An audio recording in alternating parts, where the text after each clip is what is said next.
وسهلا أعزائي المشاهدين في دوري أبطال إفريقيا المؤهل لمرحلة المجموعات بين المريخ السوداني والترجي التونسي، وذلك الواقع أحداثها بالعاصمة السودانية الخرطوم. مشاهدينا، يصفر الحكم، تبدأ المباراة. الكرة في وسط الميدان عند أسامة الدراجي في الجهة اليمنى لحسين الراقد أقول يتقدم بها حسين ناحية أحمد العكاشي، ترجع الكرة للدراجي مرة أخرى، يتقدم بها الدراجي، يحاول أسامة، يسدد أسامة. خطيرة هذه الكرة، خطيرة هذه الكرة، لكنها تمر سلامات على حارس المريخ السوداني جمال سالم الذي تألق لها وتصدى لها بكل روعة وامتياز. إذا مشاهدينا الكرام، ترجع الكرة ضربة مرة من الحارس طويلة إلى وسط الميدان ناحية أفول إلى العربي شاب مباشر، العربي شاب اللي يضربها بالراس لكن تخرج تماس لصالح المريخ السودانية. مشاهدينا، هذه المباراة طلعت ثقة 20-0 تعادل سلبي، ولا أي محاولات ولا أي تهديف من صالح أي من الناديين. إذن تماس أقول لصالح المريخ السوداني مرة أخرى. هنا من عمر أمامية إلى كوفي، الكرة إلى أحمد ظفر مباشرة ناحية بكري المدينة، انطلاقة محاولة دخول منطقة الجزاء.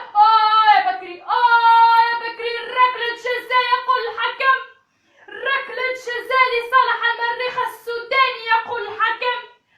يا بكري لحق بالكرة، توغل في منطقة الجزاء، واجه الحارس وجها لوجه، وهو الحكم يقول ركلة جزاء لصالح السودانيين. إذن ما سيكون في تنفيذ هذه الركلة؟ دقيقة 23 في المباراة يلعب فيها علاء الدين يوسف سيكون في تنفيذ هذه الكرة. إذن يصفر الحكم، سينفذ علاء، يسدد، يسجل، وجول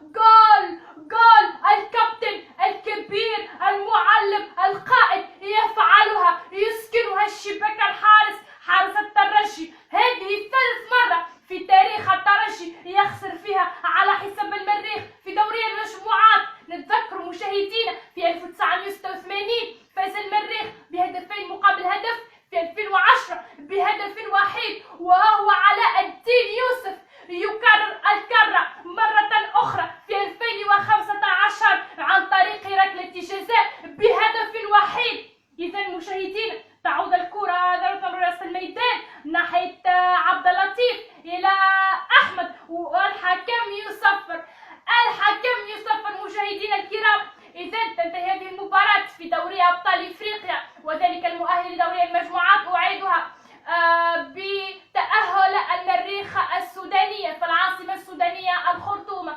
تحية مني من الجزائر. هذا الفيديو خاص بجريدة أو أقول صحيفة الربيع الرياضية السودانية.